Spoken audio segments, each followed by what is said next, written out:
Hello दोस्तों, नमस्कार। राजनीति विज्ञान विषय से संबंधित आज हमारा नेक्स्ट टॉपिक है राजनीतिक सिद्धांत, लोक प्रशासन, तुलनात्मक राजनीति और अंतर्राष्ट्रीय संबंधों से संबंधित क्वेश्चनों को एनालिसिस करेंगे। प्लीज़ आप लोग वीडियो को लाइक कीजिए, शेयर कीजिए, सब्सक्राइब कीजिए। चलिए स्टार्ट करते हैं। आज का पहला क्वेश्चन है, आदर्श शासक के कर्तव्यों का विवरण निम्नलिखित में से किसमें है। यानी आदर्श शासक के जो कर्तव्यों का विवरण किया गया था वो प्लेटो की रिपब्लिक में दिया गया है। यानी ए इसका राइट आंसर हो जाएगा। आप देख सकते हैं प्लेटो के रिपब्लिक में आदर्श शासक के कर्तव्यों का उल्लेख है, जो इस प्रकार है, जिसमें प्लेटो कहते हैं कि प्रत्येक व्यक्ति को उसका निर्दिष्ट कार्य सौंपना चाहिए, अर्थात जिस कार्य में वो परिपक्व है उसी कार्य को उसे सौंपना चाहिए और भावी शासकों की शिक्षा का संचालन भी करना चाहिए जो भविष्य में आगे बढ़ सके। अगला क्वेश्चन है हमारा, मोस्ट इंपोर्टेंट क्वेश्चन है, एक व्यक्ति अपने पिता की मृत्यु को भूल सकता है परंतु पैतृक संपत्ति की हानि को नहीं। यह किसने कहा था? तो ये कहा गया था मैकियावेली के द्वारा। मैकियावेली का मानना था कि एक व्यक्ति अपने पिता की मृत्यु को तो भूल सकता है लेकिन जो उसकी पैतृक संपत्ति होती है उसकी हानि को कभी नहीं भूल सकता। ये मैकियावेली का मानना था द प्रिंस में।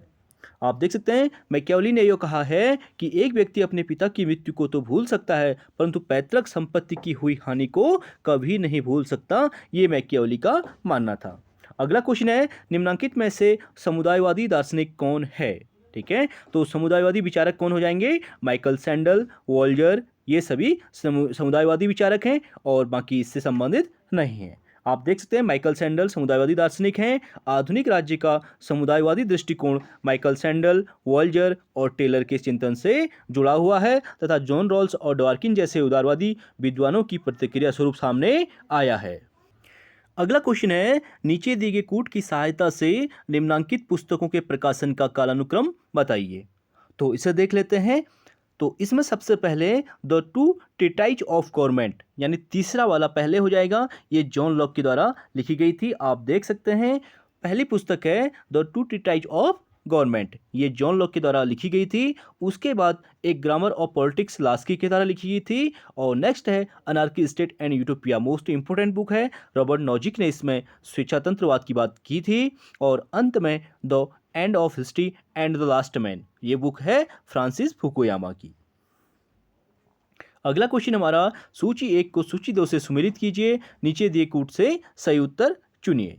तो इसे देख लेते हैं। सबसे पहले है रूसो। रूसो किसकी बात करते हैं? सामान्य इच्छा यानी जनरल विल की बात रूसो के द्वारा की गई थी। ए का तीसरा हो जाएगा। और नेक्स्ट है हमारा जॉन लॉक। ठीक है, और जॉन लॉक ने शासन की सहमति की बात की थी। ठीक है, इसका फोर्थ हो जाएगा। और अगला है हमारा हीगल। हीगल किसकी बात करते हैं? पृथ्वी पर ईश्वर की यात्रा से संबंधित है। और अंतिम है जॉन रॉल्स। जॉन रॉल्स के द्वारा अज्ञानता का पर्दा का बारे में बात की गई थी। आप इसे देख सकते हैं। अगला क्वेश्चन है हमारा, फिर नीचे दिए गए वक्तव्यों को ध्यानपूर्वक पढ़िए और सही कूट का चयन कीजिए। तो इसे देख लेते हैं। जॉन रॉल्स का न्याय सिद्धांत राजनीतिक एवं नैतिक दर्शन में शक्तिशाली है, गहन सूक्ष्म है, व्यापक है और व्यवस्थित कार्य है। बिल्कुल राइट स्टेटमेंट हो जाएगा। जॉन रॉल्स ने अपने न्याय का सिद्धांत में ये सभी चीज़ों का वर्णन किया है। और तर्क दिया गया है कि राजनीतिक दार्शनिकों को अब या तो रॉल्स के सिद्धांत के अंदर कार्य करना होगा और यह स्पष्ट करना होगा कि क्यों नहीं या फिर क्यों नहीं। ये राजनीतिक दार्शनिकों को कहा गया था, या तो आप जॉन रॉल्स के अंदर कार्य करेंगे या फिर स्पष्ट करना होगा कि आप नहीं करना चाहते तो क्यों नहीं। इसलिए दोनों स्टेटमेंट यहाँ पे राइट हो जाएंगे। आप देख सकते हैं जॉन रॉल्स के दर्शन के क्षेत्र में नैतिकता को केंद्रीय धुरी बना दिया था। ठीक है, उदारवाद की पुनः स्थापना के साथ साथ उसने राजनीतिक चिंतन में न्याय की अवधारणा को केंद्रीय अवधारणा के रूप में प्रस्तुत किया था। अगला क्वेश्चन है हमारा, अरविंद के लिए सच्ची राष्ट्रीयता सनातन धर्म है और सनातन धर्म से अरविंद का अभिप्राय पारस्परिक धार्मिक अनुष्ठान था। तो इसका राइट आंसर हो जाएगा ए सत्य है परंतु आर क्या है? असत्य है, क्योंकि अरविंद घोष यानी अरविंदो के द्वारा सच्ची राष्ट्रीयता सनातन धर्म बिल्कुल राइट आंसर हो जाएगा। लेकिन सनातन धर्म से अरविंद का अभिप्राय जो है धार्मिक अनुष्ठानों से नहीं था, वो धार्मिक अनुष्ठानों से संबंधित नहीं थे, इसीलिए जो है सी इसमें रॉन्ग हो जाएगा। आप देख सकते हैं अरविंद के विचारों का राष्ट्रवाद वस्तुतः ऋग्वेद एवं उपनिषदों के उपदेश पर आधारित है। वे सनातन धर्म को राष्ट्रवाद ही मानते थे। उनका कहना है कि हिंदू राष्ट्र सनातन धर्म के साथ उत्पन्न हुआ है, लेकिन कहीं भी उनके धार्मिक अनुष्ठानों की बात नहीं है। अगला क्वेश्चन है हमारा, तुलनात्मक राजनीति एवं राजनीतिक विश्लेषण से संबंधित क्रीडो ऑफ रिलीवेंस किसका मुख्य नारा था? तो मोस्ट इंपॉर्टेंट बुक है, ये क्वेश्चन बार बार रिपीट होता है। तो क्रीडे ऑफ रेलिवेंस जो मुख्य नारा था वो उत्तर व्यवहारवाद, ठीक है, व्यवहारवाद के बाद जो उत्तर व्यवहारवाद आया था उसके बारे में है। आप देख सकते हैं उत्तर व्यवहारवाद, व्यवहारवाद का अगला चरण है। इसके दो नारे हैं, एक तो प्रासंगिकता एवं कार्यवाही और दूसरा है यह राजनीतिज्ञों से मूल्य निरपेक्षता तटस्थ भाव से अलग रहकर अध्ययन कराने के बजाय स्वयं उनको समाज एवं राज्य व्यवस्था की रक्षार्थ आगे आने के लिए आह्वान करता है। अगला क्वेश्चन है हमारा, राजनीतिक सिद्धांत के पुनरुत्थान पर किसके द्वारा दृढ़तापूर्वक बल दिया गया। यानी राजनीतिक सिद्धांत के पुनरुत्थान की बात जो की गई थी जॉन रॉल्स के द्वारा ही की गई थी, जिन्होंने न्याय का सिद्धांत दिया था। सी इसका राइट आंसर हो जाएगा। आप देख सकते हैं जॉन रॉल्स की जो पुस्तक थी जो थ्योरी ऑफ जस्टिस में, उन्होंने ही इसमें पुनरुत्थान की बात की थी। इसके प्रकाशन से पश्चिम के महान उदारवादी जो सिद्धांत शास्त्रियों के वर्ग में रखा गया है और इस पुस्तक में रॉल्स ने न्याय सिद्धांत का वर्णन किया है। अगला क्वेश्चन है हमारा, निम्नलिखित में से किसने अपने अवधारणात्मक ढांचे में गाले चेंजिंग और लर्निंग की अवधारणा का उपयोग किया था। ठीक है, ये भी मोस्ट इंपॉर्टेंट क्वेश्चन है। गाले चेंजिंग और लर्निंग की जो अवधारणाओं का उपयोग किया था वो कॉलिड्यूस के द्वारा किया गया था। ये वही कॉलिड्यूस हैं जो कम्युनिकेशन से संबंधित है, यानी संचार सिद्धांत जिन्होंने दिया था। आप देख सकते हैं कॉलिड्यूस ने गाले चेंजिंग एवं लर्निंग की अवधारणाओं का उपयोग किया। कॉलिड्यूस संचार सिद्धांत की अपनी व्याख्या का आरंभ ही संचार अभियांत्रिकी और शक्ति अभियांत्रिकी के रूप में करते हैं। अगला क्वेश्चन है हमारा, निम्नलिखित में से कौन सा अमेरिकन संवैधानिक व्यवस्था का हिस्सा नहीं है। तो अमेरिकन, ठीक है, कॉन्स्टिट्यूशनल जो सिस्टम है उसका हिस्सा कौन नहीं है पूछ रहा है, तो सामूहिक उत्तरदायित्व इसमें राइट आंसर हो जाएगा, क्योंकि सामूहिक उत्तरदायित्व जो है वो संसदात्मक शासन प्रणाली की विशेषता है, ना कि अध्यक्षात्मक शासन प्रणाली की। इसीलिए पॉकेट वीटो, सीनेट का शिष्टाचार और फिलिबस्टरिंग का संबंध जो राजनीतिक दलों से है, ठीक है, जो राजनीतिक दल और प्रेशर ग्रुप होते हैं उनसे संबंधित है, इसलिए ये तीनों संबंधित हो जाएंगे और सामूहिक उत्तरदायित्व से संबंधित नहीं है। सामूहिक उत्तरदायित्व जो है अमेरिकन संवैधानिक व्यवस्था का हिस्सा नहीं है, क्योंकि वहां पर संसदीय शासन प्रणाली के स्थान पर अध्यक्षात्मक शासन प्रणाली को अपनाया जाता है और राष्ट्र का प्रमुख कौन होता है, राष्ट्रपति होता है, और संसदीय शासन प्रणाली में प्रधानमंत्री राष्ट्र के प्रमुख होते हैं। अगला क्वेश्चन है हमारा, निम्नलिखित में से कौन संसदों की जननी कहलाती है। तो संसदों की जननी कौन कहलाती है, ब्रिटिश पार्लियामेंट, यानी ब्रिटेन की संसद को संसदों की जननी कहा जाता है, क्योंकि वहाँ पे जो है न्यायालय से पावरफुल कौन होती है, संसद होती है। इंग्लैंड की संसद के बारे में कहा जाता है कि इंग्लैंड की संसद यानी ब्रिटेन की संसद इतनी पावरफुल है कि वह स्त्री को पुरुष और पुरुष को स्त्री बनाने के सिवा सब कुछ कर सकती है, ये उसके बारे में कहावत है। आप देख सकते हैं ब्रिटिश संसद कानून निर्माण की सामान्य प्रक्रिया के आधार पर ही सभी विषयों के संबंध में कानून का निर्माण कर सकती है। ये देख सकते हैं आप, सभी विषयों के संबंध में कानून का निर्माण कर सकती हैं और इसके द्वारा निर्मित कानून को किसी के भी द्वारा चुनौती नहीं दी जा सकती है। यानी संसदीय शासन प्रणाली में संसद द्वारा जो कानून बनाया जाता है उसे न्यायालय में चुनौती दी जा सकती है, लेकिन ब्रिटेन में ऐसा प्रावधान नहीं है। जो संसद ने कानून बना दिया उसे आप चुनौती नहीं दे सकते, वो मान्य होता है। अगले क्वेश्चन है हमारा, द्वितीय सदन के सदस्यों का चुनाव किस देश की इकाई के लोगों द्वारा किया जाता है। तो किसका हो जाएगा, यूएसए। आप देख सकते हैं अमेरिकी कांग्रेस के द्वितीय सदन यानी सीनेट में सभी इकाइयों को समान प्रतिनिधित्व प्रदान किया जाता है और प्रत्येक इकाई के द्वारा अपना प्रतिनिधि भेजे जाते हैं। ठीक है, अध्यक्षात्मक शासन प्रणाली में जो उच्च सदन होता है उससे जो है समान प्रतिनिधित्व, यानी प्रत्येक राज्य से कैंडिडेट फिक्स होते हैं, और वहीं संसदीय शासन प्रणाली में इसका कोई समान प्रतिनिधित्व नहीं होता है। जैसे इंडिया के परिप्रेक्ष्य में देखें तो यहाँ पे जनसंख्या का आकार डिसाइड किया गया है और समान प्रतिनिधित्व की बात नहीं है इसमें। अगला क्वेश्चन है हमारा, निम्नलिखित में से किसने एक पार्टी व्यवस्था को व्यापक एक पार्टी व्यवस्था और संकीर्ण एक पार्टी व्यवस्था, सत्तावादी एक पार्टी व्यवस्था में वर्गीकृत किया था। तो किसने किया था, जेम्स जप्प ने किया था, यानी ए इसका राइट आंसर हो जाएगा। आप देख सकते हैं जेम्स जप्प ने एक पार्टी व्यवस्था को व्यापक एक पार्टी व्यवस्था और संकीर्ण एक पार्टी व्यवस्था यानी सत्तावादी एक पार्टी व्यवस्था में वर्गीकृत किया था। अगला क्वेश्चन है, निम्नलिखित युगों में से कौन सा उत्तम शासन का सार है। तो उत्तम शासन का जो सार था वो पारदर्शी और जवाबदेही। ठीक है, हमेशा बात करते हैं हम लोग पारदर्शी और जवाबदेही शासन में होनी चाहिए। ठीक है, तो इसीलिए विधि का शासन और नियमित चुनाव ये इसमें नहीं है, नियमित चुनाव और नौकरशाही की कमी ये भी नहीं है, विधि का शासन और वैश्वीकरण भी नहीं है, पारदर्शिता और जवाबदेही प्रशासन जो है ये जो है राइट आंसर हो जाएगा। आप देख सकते हैं सुशासन की विशेषताओं में प्रभावी और कुशल प्रशासन, जवाबदेहिता सुनिश्चित करने वाला प्रशासन और मितव्ययी शासन होना चाहिए। अगला क्वेश्चन है हमारा, नीचे दिए गए कूट की सहायता से राजनीति विज्ञान में निम्नलिखित सिद्धांतों या उपागमों के उद्भव का क्रम बताइए। तो इसे देख लेते हैं। सबसे पहले कौन आया था? संरचनात्मक प्रकार्यवाद, जो ऑलमंड के द्वारा दिया गया था, और उसके बाद उत्तर व्यवहारवाद डेविड स्टन के द्वारा दिया गया था, और उसके बाद समुदायवाद जो सैंडल, माइकल वॉल्जर और टेलर से संबंधित है, और अंत में नव उदारवाद की बात की जाती है। अगले क्वेश्चन की बात करेंगे, सूची 1 को सूची 2 से सम्मिलित करने की बात करें तो इसे भी देख लेते हैं। इसे है, पहला है आगत निर्गत विश्लेषण। ठीक है, मोस्ट इंपोर्टेंट है। आगत निर्गत तो विश्लेषण किसके द्वारा किया गया था? ये किया गया था, आगत निर्गत जो मॉडल दिया गया था वो किसके द्वारा दिया गया था? वो दिया था डेविड स्टन के द्वारा, यानी पहला इसका हो जाएगा। और संभ्रांत वर्ग का संचरण की बात जो की थी पेरेटो यानी अभिजनवादी विचारक जो हैं इनके द्वारा की गई थी। और अल्पतंत्र का लौह नियम जो दिया था रॉबर्ट मिचेल्स के द्वारा दिया गया था। और संरचनात्मक प्रकार्यात्मक उपागम की बात जो है ग्रेवियल ऑलमंड के द्वारा की गई थी। अगला क्वेश्चन है, सूची 1 को फिर सूची 2 से मिलाने की बात करें तो इसे देख लेते हैं। पहला है डेविड स्टन। ठीक है, तो डेविड स्टन के द्वारा किसकी बात की जाती है? राजनीतिक व्यवस्था यानी पॉलिटिकल सिस्टम की बात की जाती है।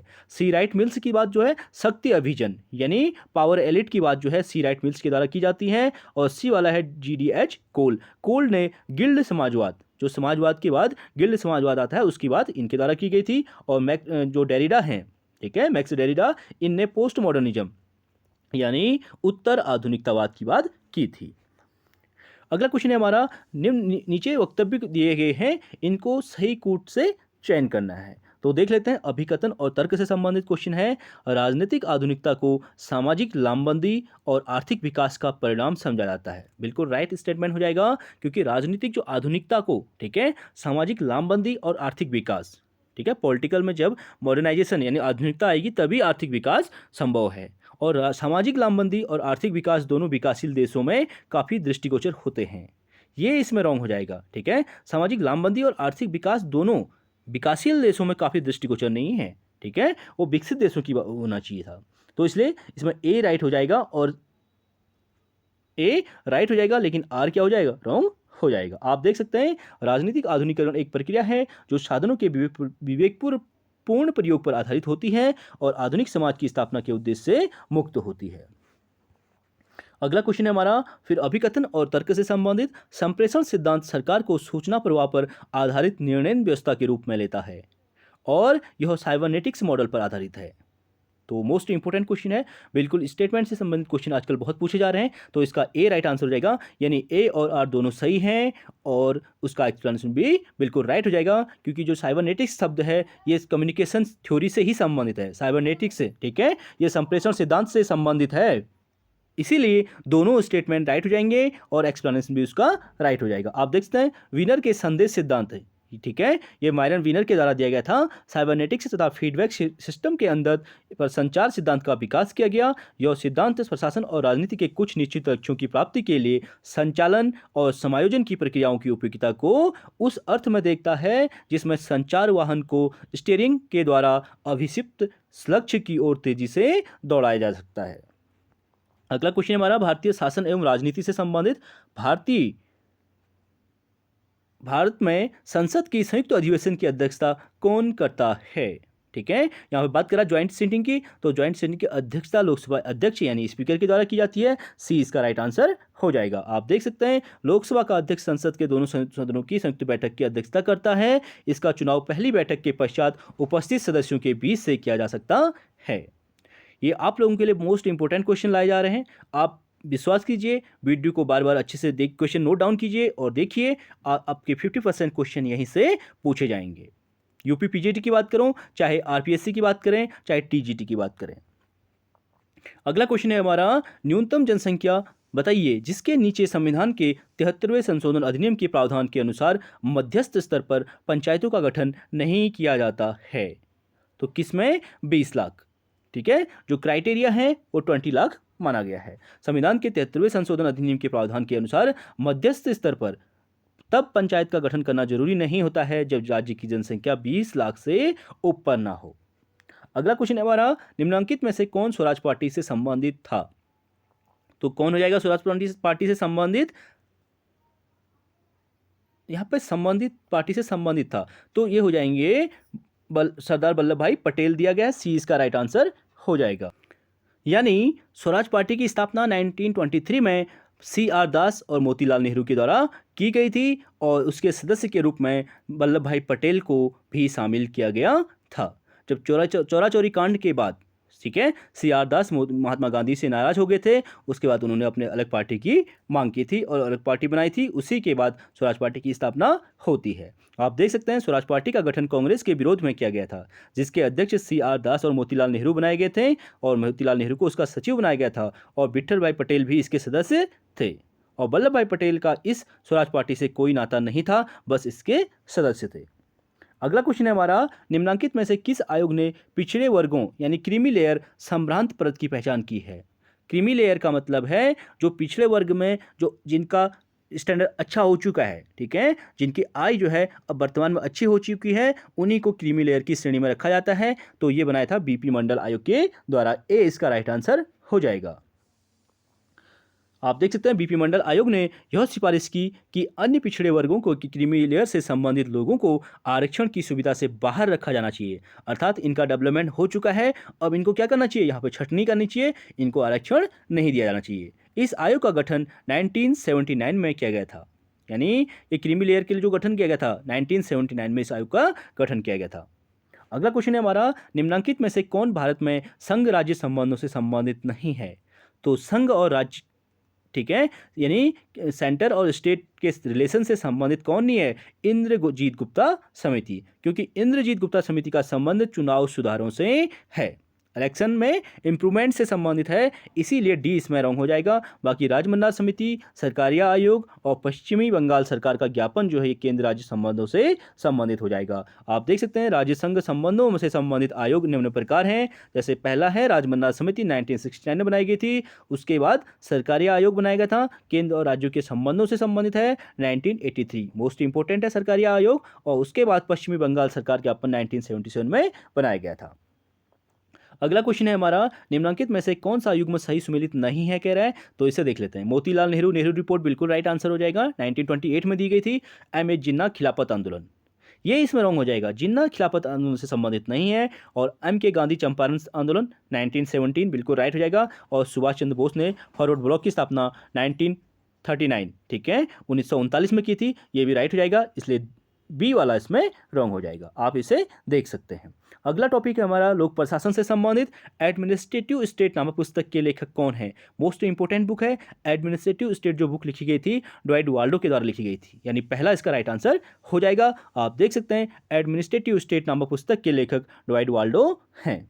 अगला क्वेश्चन है हमारा, प्रशासन अब इतना विशाल क्षेत्र बन गया है कि प्रशासन दर्शन अब जीवन दर्शन के समीप आ गया है, यह किसने कहा था? ठीक है, ये मोस्ट इंपोर्टेंट है, ये पॉल FLB के द्वारा कहा गया था, जिन्हें लोक प्रशासन और निजी प्रशासन में अंतर किया था, ये उन्हीं का डेफिनेशन है।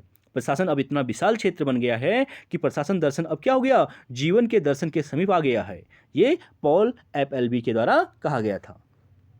आप देख सकते हैं प्रशासन अब इतना विशाल क्षेत्र बन गया है कि प्रशासन दर्शन अब जीवन दर्शन के समीप आ गया है, यह कथन पॉल FLB का है। प्रशासन में एक व्यक्ति के द्वारा लिए गए निर्णयों को हम एकाकी निर्णय के नाम से पुकारते हैं, परंतु प्रशासनिक क्षेत्र की जटिलता के लगातार बढ़ने के कारण संस्था में निर्णय एक व्यक्ति द्वारा नहीं लिए जाते हैं।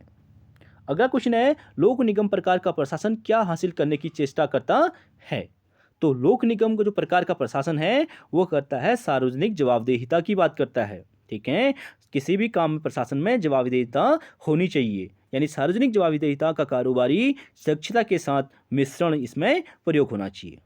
आप देख सकते हैं लोक निगम सरकार द्वारा चलाए जाने वाले ऐसे संगठन हैं जिनको व्यावसायिक निगमों की भांति चलाया जाता है। लोक निगम सरकारी संस्थाओं के क्षेत्र में 20वीं शताब्दी की एक उल्लेखनीय खोज है। आज विश्व के सभी राष्ट्रों में लोक निगम किसी न किसी रूप में विद्यमान है। अगला क्वेश्चन है हमारा, किसी भारतीय राज्य ने भारत में लोकायुक्त का कार्यालय सर्वप्रथम स्थापित किया था? मोस्ट इंपोर्टेंट है। लोकायुक्त का जो कार्यालय भारत में जो प्रथम स्थापित किया गया था महाराष्ट्र में किया गया था, यानी ए इसका राइट आंसर हो जाएगा। आप देख सकते हैं लोकायुक्त संस्था, ठीक है, लोकपाल और लोकायुक्त, यानी केंद्र में लोकपाल होता है, स्टेट में लोकायुक्त होता है। लोकायुक्त संस्था की भारत में स्थापना करने वाले राज्यों में महाराष्ट्र, ओडिशा, उत्तर प्रदेश, राजस्थान अग्रणी हैं और सबसे पहले महाराष्ट्र के द्वारा की गई थी। यह संस्था राज्यों में भ्रष्टाचार को रोकने के उद्देश्य से गठित की गई थी। यानी ये वही लोकपाल है, लोकायुक्त है, जो ओम्बुड्समैन से संबंधित है। सबसे पहले 1809 में स्वीडन में लागू किया गया था, जिसको ओम्बुड्समैन के नाम से जाना जाता है। अगला क्वेश्चन है हमारा, सूची 1 को सूची 2 से मिलान कीजिए, सिद्धांत और सेकार से संबंधित है, अर्थात ये सिद्धांत किसने दिया था। तो देख लेते हैं। सबसे पहले है वैज्ञानिक प्रबंध, ठीक है। वैज्ञानिक प्रबंध का सिद्धांत F.W. टेलर से संबंधित है। इसमें कार्य विधियों का मानकीकरण उनके द्वारा किया गया था। मोस्ट इंपोर्टेंट है चारों सिद्धांत। अगला है मानव संबंध सिद्धांत, ठीक है। तो मानव संबंध सिद्धांत एल्टन मेयो के द्वारा दिया गया था। इसमें अनौपचारिक समूह की कार्यकारिता के बारे में उल्लेख किया गया है। और अगला है हमारा निर्णय सिद्धांत, ठीक है। निर्णय सिद्धांत तो डिसीजन मेकिंग की बात की थी, हर्बर्ट साइमन के द्वारा की गई थी, यानी समग्र में से एक विकल्प का चुनाव करना, ये साइमन के द्वारा कहा गया था। और अंत में हमारा क्लासिकी सिद्धांत, ठीक है। तो क्लासिकी सिद्धांत का संबंध प्रशासन के सिद्धांतों की रचना से है। अगला क्वेश्चन है, अगला टॉपिक है अंतर्राष्ट्रीय संबंधों से संबंधित question, spill over, most important है। ये भी पीजीटी में जो है पूछा गया है। स्पिल ओवर यानी अधिप्लावन की अवधारणा किस सिद्धांत में मिलती है। तो स्पिल ओवर की जो अवधारणा है वो क्षेत्रीय एकीकरण की बात करता है, ठीक है, यानी क्षेत्रीय एकीकरण में की गई है। आप देख सकते हैं स्पिल ओवर की अवधारणा क्षेत्रीय एकीकरण सिद्धांत में मिलती है। क्षेत्रीय एकीकरण का सिद्धांत विभिन्न क्षेत्रों के एकीकरण पर बल देता है, भले ही उस क्षेत्र में कितनी विविधता क्यों न हो। अर्थात स्पिल ओवर का मतलब है कितनी भी डाइवर्सिटी किसी क्षेत्र में क्यों ना हो, डाइवर्सिटी क्यों न हो, उसके बाद भी एकीकरण की बात इसमें की जाती है, यानी यूनिफाइड। आप इसे यूनिफाइड की तरीके से देख सकते हैं। अगला क्वेश्चन है हमारा, अंतर्राष्ट्रीय संबंधों के इतिहास में वॉर टू एंड वॉर था, क्या था। ये फर्स्ट वर्ल्ड वॉर यानी प्रथम विश्व युद्ध से संबंधित था। आप देख सकते हैं अंतर्राष्ट्रीय संबंधों के इतिहास में वॉर टू एंड वॉर प्रथम विश्व युद्ध को कहते हैं। प्रथम विश्व युद्ध 1914 में प्रारंभ हुआ और 11 नवंबर 1918 को समाप्त हुआ, जबकि द्वितीय विश्व युद्ध जो सेकेंड वर्ल्ड वॉर हुआ था 1939 में प्रारंभ हुआ था और इसका समापन जो है 1945 में जापान के हिरोशिमा और नागासाकी नामक 2 शहरों पर परमाणु बम यूएसए के द्वारा जब गिराए गए थे तब उसके बाद हुआ था। अगला क्वेश्चन हमारा, क्षेत्रीय सदस्यता और सामान्य उद्देश्य के साथ अंतः शासकीय संगठन का उदाहरण निम्नलिखित में से कौन है। तो कौन हो जाएगा, सार्क, ठीक है। सार्क को क्षेत्रीय सदस्यता और सामान्य उद्देश्य के लिए गठित किया गया था, यानी डी इसका राइट आंसर हो जाएगा। आप देख सकते हैं सार्क की स्थापना 7-8 दिसंबर 1985 में ढाका कहाँ है, बांग्लादेश की राजधानी ढाका में दक्षिण एशिया के 7 देशों के राष्ट्राध्यक्षों के सम्मेलन में हुई थी। यह दक्षिण एशिया के 7 पड़ोसी देशों की विश्व राजनीति में क्षेत्रीय सहयोग की पहली शुरुआत है। अगला क्वेश्चन है हमारा, निम्नलिखित में से किसने नौ न्यायसंगत युद्ध सिद्धांत यानी नियो जस्ट वॉर डॉक्ट्रिन प्रतिपादित किया था, ठीक है। नियो जस्ट वॉर डॉक्ट्रिन जो सिद्धांत दिया था जॉर्ज बुश के द्वारा दिया गया था, यानी डी इसका राइट आंसर हो जाएगा। आप देख सकते हैं जॉर्ज बुश ने नौ न्यायसंगत युद्ध का सिद्धांत का प्रतिपादन किया था। अगले क्वेश्चन की बात करेंगे, शक्ति संतुलन के सिद्धांत का लक्ष्य क्या है। तो शक्ति संतुलन के सिद्धांत का लक्ष्य जो था यथापूर्व की स्थिति, अर्थात युद्ध हुआ तो इसका समापन इसी प्रकार हो सकता है कि वही स्थिति होनी चाहिए जो युद्ध से पहले की हुई थी, यथापूर्व की स्थिति।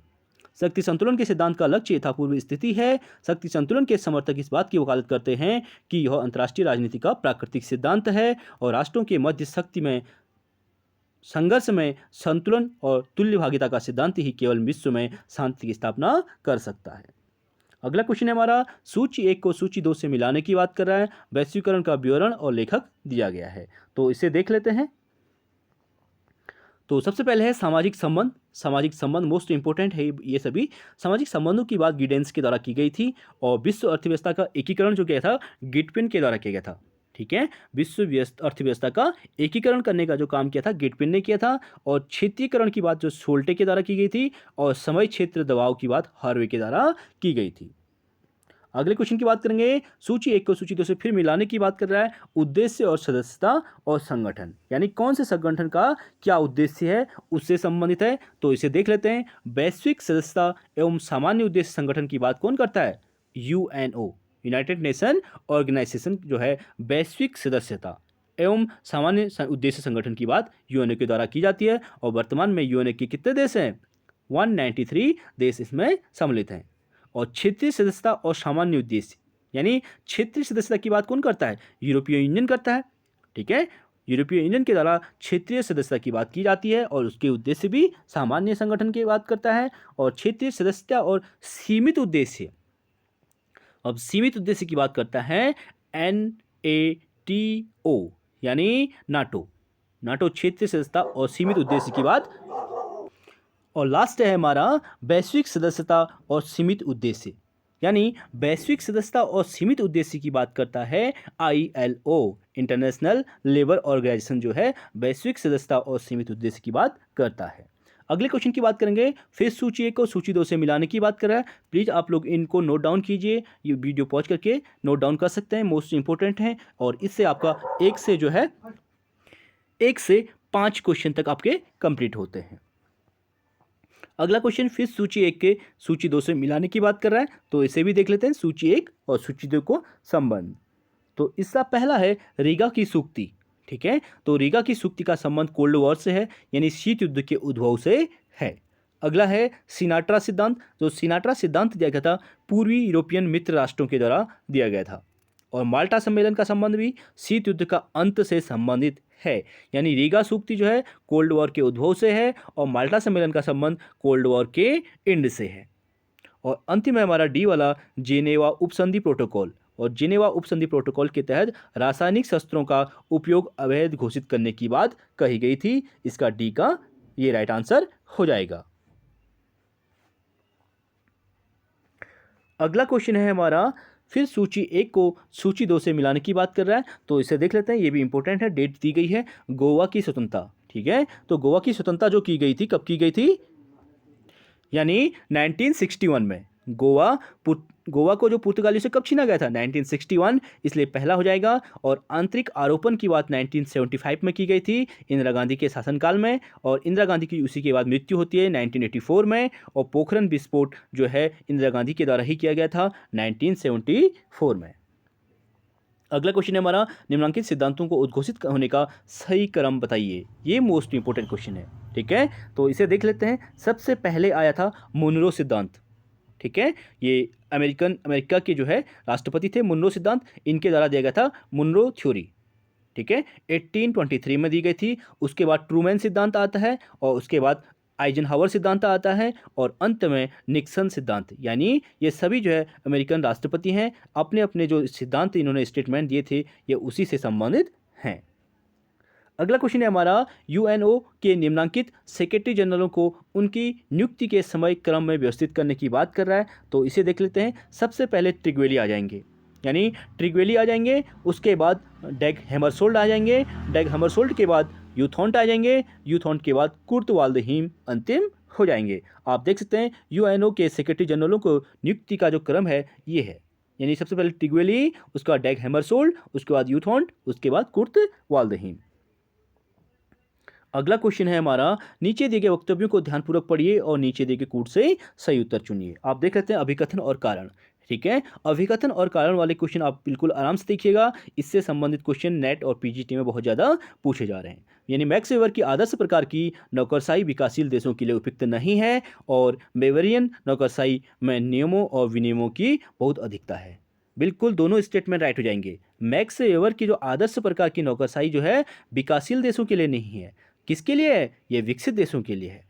ठीक है, और बेवेरियन नौकरशाही में नियमों और विनियमों की बहुत अधिकता है, इसलिए जो दोनों स्टेटमेंट राइट हो जाएंगे और इसकी व्याख्या भी राइट हो जाएगी। आप देख सकते हैं मैक्स वेबर के नौकरशाही सिद्धांत में कुछ नियम होते हैं जिनका सभी कर्मचारियों और अनुयायियों को पता होता है। इसमें पदों को एक सोपानबद्ध सत्ता संचालन संरचना के रूप में संगठित करने के कारण उसका आकार एक पिरामिड का हो जाता है।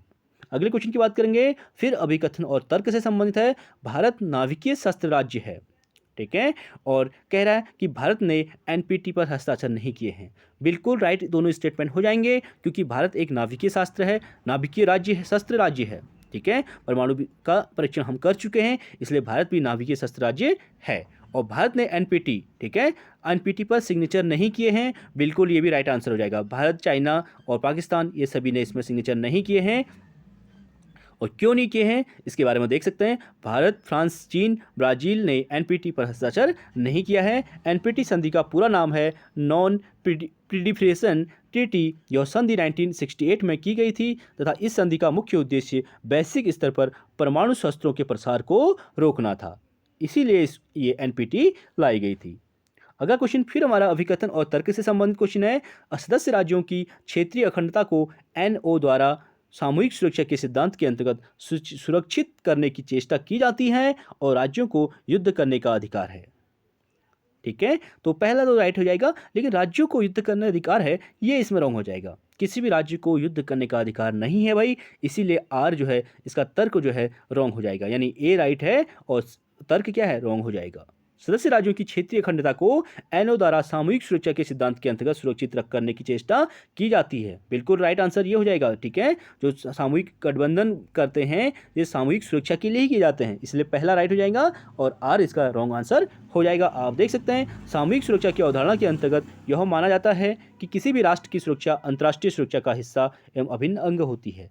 इसीलिए किसी भी राष्ट्र की सुरक्षा के किसी भी अतिक्रमण, वास्तविक धमकी का अर्थ है अंतर्राष्ट्रीय सुरक्षा तथा शांति के विरुद्ध आक्रमण।